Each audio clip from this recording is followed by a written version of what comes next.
messing with my hair. Like literally, this is where I come to do my hair. Thank God, like we do this once a week, or else I would literally not, I would not even like get out of bed, to be honest. Yeah. Well, if you did, you'd have terrible hair. Yeah, I would definitely. And then you can't tell when it's different from when you're in a mirror, right? So it's like you poke for this side and it gets the other side. It's very confusing. Yeah, it is. You guys don't know. Hi! Oh my gosh, what a day we had. We're just going to roll out of bed. We're going to get this thing happening.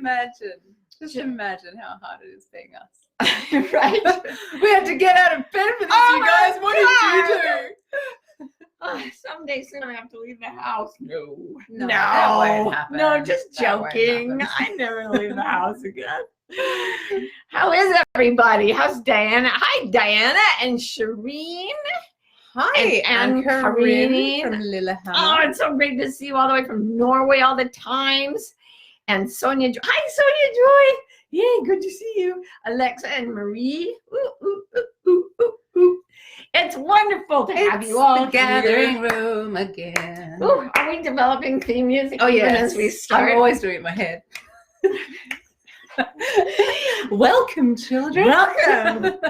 Maybe we should, like, Mr. Rogers takes off his clothes and puts on it, like he takes off his jacket and puts on a sweater or a jumper. You've never seen this, a cardigan.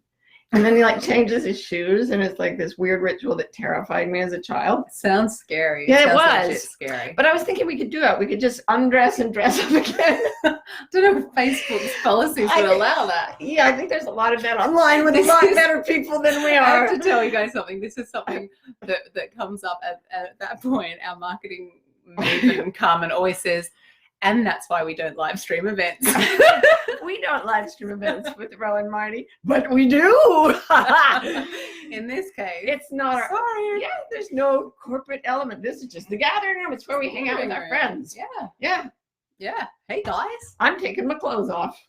You go for it. This is a safe place. Actually, I'm not wearing any pants. Oh, people were coming in. Oh my God, Tony and Grit and Gail and Anne and oh my goodness, our we got so many ourselves refreshed. Our screen just went into extreme narcissism. Okay, I need to get. All right, I'm out. I'm out. All right, you guys. Today we are talking about leveling up, which is a thing I learned happens in video games, and I am not so much the best player of video games. But here's what I love. I love to watch other people play video games. Boy, can you think of a less productive way to spend your life than watching other people play video games? It's one of my favorite things. And now I understand you can go online and there are recordings of people playing certain games, and they're fascinating. It's actually, you watch, there's this one game my daughter called me, and it's entitled The Journey, and there are no words. There's just these little very rudimentary figures, and they go through this very interesting abstract landscape, and different things happen to them, and they're all nonverbal. Like at a certain point, these huge beings appear, and you sort of understand that they're mythic beings, and they clearly are communicating, and they show these abstract images. And then the character gets up and he goes on a quest, or she goes on a quest. And it's actually so moving. It follows the whole stages of the hero's journey, and at a certain point, the little animated figure is going against a blizzard, trying to get up this mountain, and just losing strength and falls down, and then just falls. And it's just like a two-dimensional figure, and you're just like, oh. And then everything goes white, the screen goes white. Sorry if this is a spoiler for some of you. And then all the big beings that have been around, that have come to teach the character, they all appear in the air around him, and they pick him up and they carry him the rest of the way up the mountain. I cried like a baby watching this. Why? It was a video game someone else was playing. But I think the reason we create video games like that is that we've got a pattern, a fractal of our own purpose, our own doings on the earth. They fit this pattern where we are constantly trying to master new skills, master new levels of being, master a relationship, becoming grown up, becoming a parent, losing a loved one, readjusting to that. There are all these things constantly happening, Australia burns up, we all have to deal with the reality of that. Things are scarier than ever. Things are better than ever. It's always changing. It's always challenging us, and we're always growing. And when you get to certain levels of a video game, you do this thing called leveling up, where the whole landscape changes. And I think the world is like that. We learn and learn and learn in a sort of gradual way. And then we get to the point where we level up pretty pronouncedly. And it's so funny writing about Dante's Inferno, and actually it's not the Inferno, I'm writing about the Divine Comedy. And I wrote about the Inferno, and then I wrote about the Purgatorio, and now I'm writing about the Paradiso. I'm on the next to the last chapter of my book, you guys. I think the next time we talk, I'll be probably done with it. So exciting. My deadline is March 1st, and then I'll have to level up to some other life, because my life has been this book for a long time. But it's so interesting because in Paradise, Dante is basically playing a video game. He goes into this place of pure beauty, and then he appears to be rising rapidly through these different levels of beauty and understanding. And at each level, he learns things, and he meets these loving beings. They're all super happy to see him. They all love him. But he learns and he learns and he learns. And at each level, the beauty of the music and the light and the people, the spirits, it's so overwhelming that he literally goes like light blind, like somebody's turned on the lights in a dark room, only it happens over and over.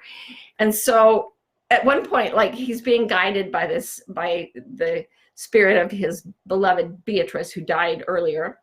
And there's a level where they go where it just goes silent, and she won't smile at him. And he's like, what did I do wrong? Why is everything so quiet? Why aren't you smiling? And she says, you're just barely able to tolerate the level of beauty on this level right now. You have to like acclimatize to that, because if you could hear the music or if you could see me smile right now, it would destroy you, because it would be too much for your heart to take in. And so he works away, and he gets used to that level. And then she starts to smile, and he starts to hear the music, and she was totally right. It's all he can stand. So, and an interesting thing is she tells him, we're not really moving. We're appearing to move, because that's the way you need to understand things. But actually everything is present in one point, in one time. So she's like basically telling him quantum mechanics as he's pretending to go through heaven. So just like a gamer, he's looking at one thing. It's just one thing, like a screen, where all these realities are appearing, and then he has to level up, level up, level up. And I think that we all go through that, and we start in terrible places often, like suffering, trauma, hatred, all the emotions in the Inferno. And we have to get to the point where we can master things like, okay, I've been through a trauma. I'm no longer in the trauma. I can start to think about things in a way that is more empowered. I can begin to stand up for myself. I can develop boundaries. I can exercise anger when it's healthy, and I can get past it when I'm totally safe. I can get past it to forgiveness, and that will level up. And then you'll have a whole new set of traumas or a new set of difficulties. And so difficulty, we level up from difficulty to less difficulty. And if we keep going long enough, what happens is that at a certain point, we look back at what we once thought was real, and we just say, oh my gosh, it was just a game. So Dante goes through all this hell, literally. He has to climb this mountain where he learns to be strong and empowered and use his free will and never be a victim. He gets these lectures on, you're not a victim, pick up your power, you can do this now. He doesn't have to do that in the Inferno. He does it in the Purgatory. Then he gets to the Paradiso. And at a certain point, when he's really acclimatized to the level, a very high level of joy and beauty, Beatrice says to him, look down. And so he looks, and way down below him is reality as he used to experience it. All the suffering, all the pain. And he says he sees this little threshing floor that so incites our savagery. And he just looks down and goes, wow, I thought that was life. Wow. And then he just comes back to paradise and keeps going up. So I've been thinking a lot about this lately, and I remember it reminded me of one time when I was living in California in the woods, and that was a level up. I had this thing where I'd wake up in the morning and I would see this ranch in California, and I knew I was living there, and I knew there was a horse out there in the pasture. I knew what was out that window and this window. I'd open my eyes and I'd be at home in Phoenix, where I'd lived for 20 years. I never lived in California, but the ranch became so real to me that I could literally, when I would open my eyes and it was there, which I couldn't do deliberately, it just was or it wasn't, but I could walk around it and see exactly what it looked like. And so I started looking for that on real estate sites and found it and went there and lived for 6 years there. And it was so interesting to leave cities behind, to leave society behind, to leave all the old triggers of everything behind. I literally didn't get dressed for like a year. I just wore pajamas, and when I needed to go outside into the woods, I'd wear galoshes and a parka. And I would sit there and either meditate or I'd go off tracking animals. And it literally was like I'd gotten to some level of paradise. It was a completely different life. And that's where I realized every one of us is living in our own independent video game. And right in the middle of like a terrible experience, some people might be having a really blessed experience. And right in the middle of heaven and paradise, some people might be caught in hell, because we all get to do it at our own pace, at our own time. And the purpose of it is to play the game. The purpose of it is not to win or to get more treasure or to do better than anyone else. The only purpose of it, to play a game for yourself, is for the joy of learning and the joy of discovery and seeing what plays out around you. So in Hinduism, there's a concept called Lila, which means spontaneity, playfulness, drama, games. And the whole universe, the absolute, is engaged in this game, in this spontaneous play.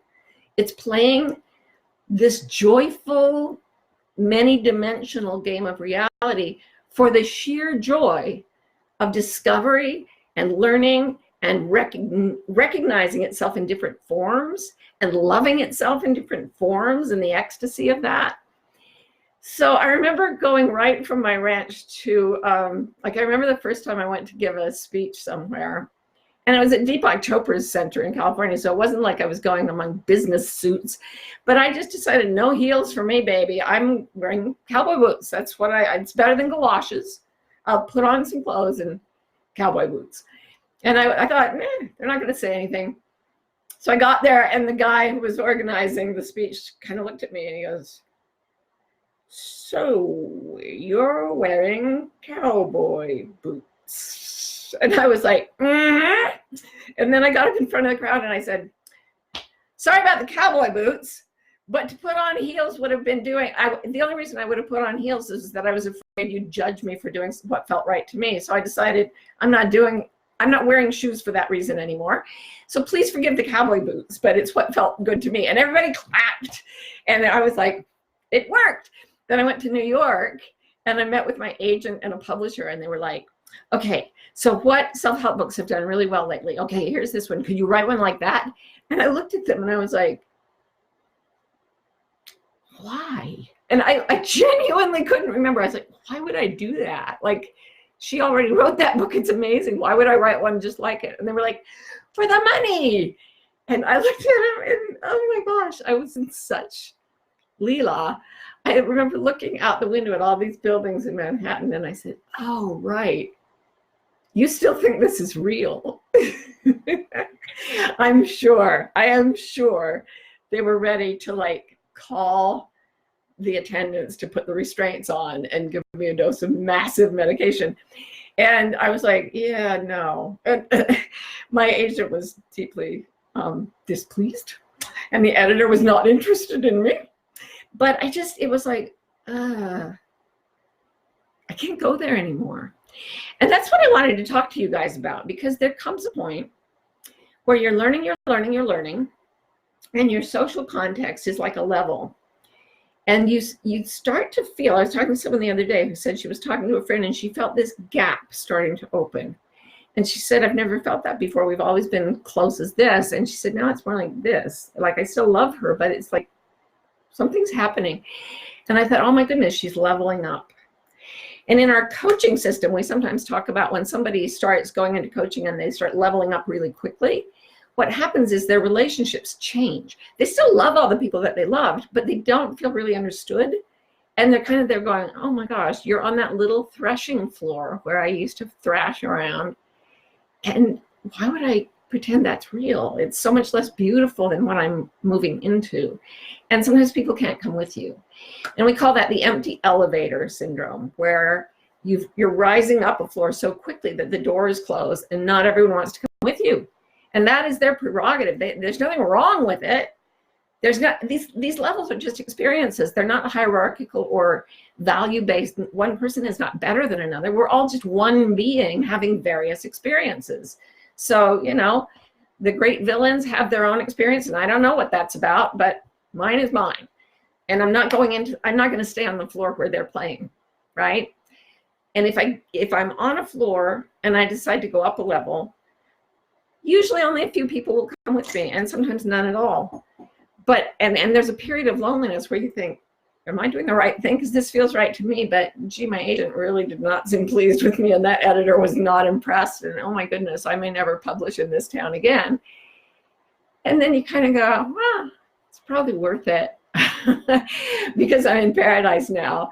And then sure enough, the doors open and you find yourself with new playmates at a different level, with different treasures and different monsters to fight and different problems to solve. And none of it is ever tragic or serious once you realize that it's all projected. It's all just a movie. It's real, the way a video game is real. It's a real game. But the ultimate reality is the intelligence, the awareness, the absolute playing the game. And it can't be harmed. It can't be destroyed. It can't fall into despair and never come out of it. It's just here for the joy of the game. And sometimes the game makes you weep and weep and weep, and it's still worth playing.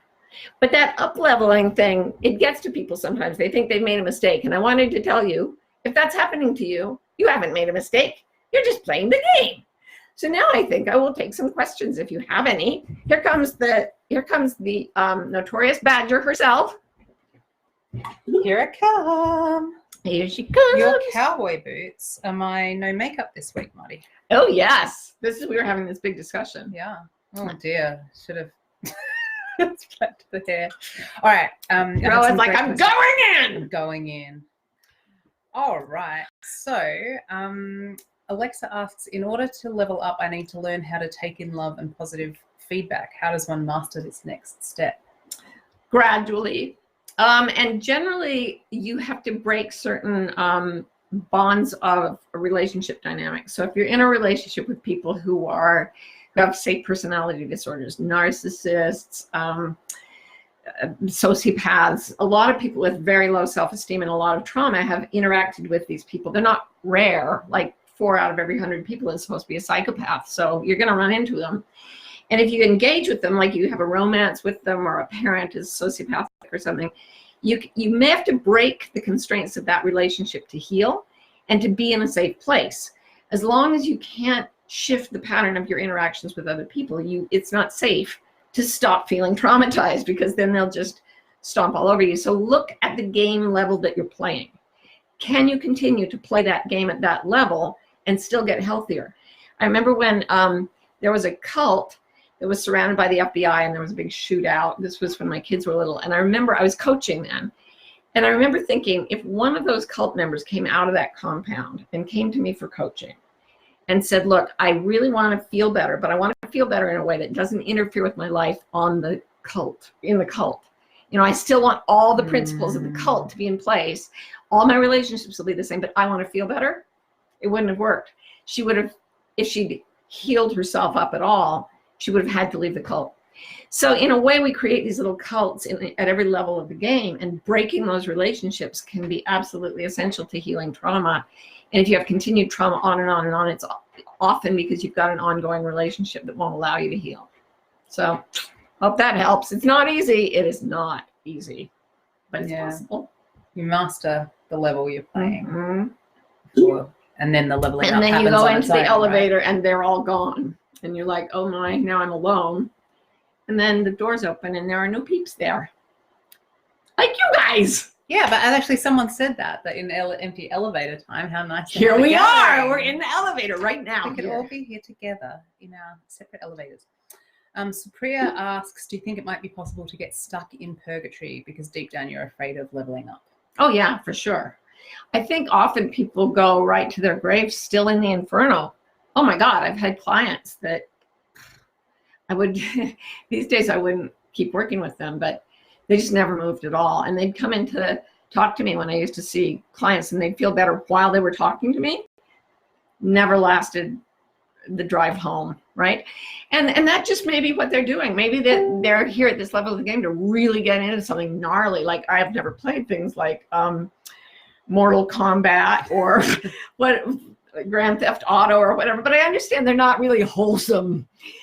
But some people like that. They like the violence. Some people like horror movies. They're not my favorite, but they can be fun for some people, I guess. So, okay. And some people get stuck at the level of purgatory, and that's a level where you're trying to bring your behavior in line with your integrity, with what you truly believe, and you haven't quite made the shift yet. And that's really hard. Again, because, and especially for women, it's often hard because it makes relationships fractious. It means changing in ways that people will notice and may not be pleased by. Yeah. There are a lot of questions about this, about being lonely if you level up, about people not coming with you, around you. How do you, like, there's a lot of how do I cope with that? Yeah, I remember a time when I was so lonely. I may have told you about this before. I was home with 3 sick kids while my then husband was away on business. And he was gone for like 10 days. Then he came home and everybody had the flu. I had the flu, the kids had the flu, everybody was throwing up. And he came in and he desperately needed to get some work done at his office. So he put down his, sorry, my chair is squealing. He put down his briefcase and his coat. He said, I've just got to run to the office for a minute. And I was like, no, I will not stay here. You know, I'd been like longing for company, and he was coming home, but it wasn't because he was leaving. I wasn't doing it to punish him. There was something kicked in that was like completely self-preservation. And in my pajamas, theme of my life, and bare feet, I ran out into the snow, jumped in our minivan and drove away. We were living in Utah at the time. It was snowy. I just drove east, and I drove through Utah. I drove to Wyoming. I was not kidding. And then I ran out of gas. So I'm on the high plains of Wyoming in a blizzard, in pajamas, barefoot, with no gas in the car. And I had tragedy today. Young mother in pajamas found in Wyoming gas station in minivan. So I finally found, thank God I grabbed my purse on the way out, so I had some money. I found this one little one-pump gas station, and I got out and pumped gas in my bare feet in pajamas while the guy inside was like, what is going on with this? And then I thought, here's the thing. I'm not lonely anymore. And that was odd because I'd been with my 3 kids, and now I was completely on my own. I didn't even have a coat on. And I felt great. And what I realized that what I'd been missing was the freedom to do what I wanted. And those of you who are young parents know what I mean. And there is a period, there's a level of the game where you sign over your freedom to take care of little ones. And it's okay, but it is a freaking hard level, right? And when you've got a bunch of them, little rugrats, it's challenging. And part of the challenge is to find time for yourself. And I hadn't been doing that. But I realized as I turned around and drove home that I did love my family, that I was happy to be with them, but that if I did not take time for myself, I would be lonely. I would be sad, and I would feel like I needed people to fill the sadness. But it wasn't people that I needed. It was me. When you have you, I swear to God, nothing can make you lonely. If you don't have you, you can be surrounded by lovers and you will not feel company. you'll still feel alone. It is your heart you need, and then everything else follows. And that's one of the level ups that I leveled up that day. I realized that when I was lonely, I needed to go by myself and do something kind for me, just like they say do in all the magazines. And it was a huge aha. I learned to do it that day. I love that answer. So, I mean, for a lot of the questions, but what do I do if people don't come with me? What about if the culture is trying to push me back? It's like, when it's time to do that level up. That's the thing, is the more you level up, the less you feel a need for other people. You feel more love and less need as you go up, up, up. Absolutely no need. They're just all around. Absolute love, no need whatsoever. Needs all fulfilled inside and by whatever the divine, like this. It's like that character in the video game that my daughter showed me. You fall down in the snow, and if you've really done all you can, as Rumi says, you're helpless, dumbfounded, lying in a zero circle, unable to say yes or no. Then a stretcher comes down from grace and gathers us up. And that does happen if you let it. And that's a different kind of leveling up. But as long as you're attached to, I need Bob, or I need Bob, Carol, Ted, and Alice. And I need those people, and they must come love me, and they must love me right. And I need, substitute parents, and I need a perfect lover and everything. As long as you're attached to that need, you're still at a level where you can't ever be satisfied. And the moment you realize that satisfaction is an inside job, you level up. And then there are all these people around going, I'm here to be your perfect lover and parent. And then you're like, where were you when I was down and I needed you? They're like, we don't do need. We do love. And as Eckhart Tolle says, in real love, there is no wanting whatsoever. Strong medicine. Do we have time for? Yes, we have tons of time. 3 whole minutes. 3 minutes. 3 minutes is an eternity on this level. Kathy wants to know, how do you find your physical home while playing the game? There are medical needs for family member, and yet I'm so strongly called to live in the countryside. Yeah, it feels contradictory, and yet there must be a way. It's so interesting. I mean, we've gone round and round this. When I first started to long for nature, I ended up creating our African stars, where every year I get to go for weeks at a time to Londolozian, South Africa, into a really pristine part of nature, and just be so filled with that. And so 1 month a year I was giving to that, and then I had to move to the mountains because I couldn't, I needed to up level. I actually needed complete separation from society. Yeah.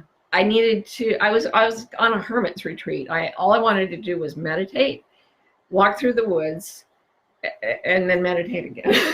I craved meditation the way a starving person craves food. It was crazy. And that's when I sort of detached from reality. And then at a certain point, I was looking down at the little threshing floor, and I honestly thought, why do I even need to stay on the planet? I've had so many adventures. I've had so much love. I've had so many blessings. What? Why bother staying? And something almost turned me around and said, now go back with people. Now that you know who you are, go play with your friends. And that was when it was time to come back to where we are now, to Pennsylvania, to a place where we're surrounded by woods everywhere. But we can also get to New York in a couple hours if we want to. Now when I go into New York, I'm like, oh, this is a different way of looking at New York. This is a much more beautiful New York than I ever saw on the other level. Mm-hmm. New York is ever so different at this level. It's just like you come in with new eyes. That's what, who was it who said that the journey of life consists not in seeing new places, but in seeing with new eyes? I don't know. The Buddha? No. He was French. Shakespeare. He was French. Bacon. Susie Baking Oven said that. So yeah, that's the thing, is that you level up from it's as Byron Katie says, the whole world is a projection. Your mind is the projector. We're all creating our own video games, and we all have versions of New York, but your version of New York isn't mine, and my version of New York now is completely different from how New York was for me when I used to go there before I went to the woods. So you never know what a new level is going to bring, but I can tell you that if you commit to your own happiness, that's all you need to do. Commit to your own happiness, and then follow the clues and learn the level you're on as best you can. The day will come when you'll feel a certain distance starting to happen between you and some other people, between you and an experience, and you'll think, oh my, I'm leveling up. And it's a little scary, and the new level is always a little confusing and challenging, because that's the fun of the game. That's Lila. And that's what we're playing right now. So thanks for leveling up to this place in the game with us. And we'll see you again soon. And you can always spend your empty elevator time, which is temporary, here. Yeah. We specialize in that. Mwah, mwah, mwah. Love you. Love you. Bye. Bye.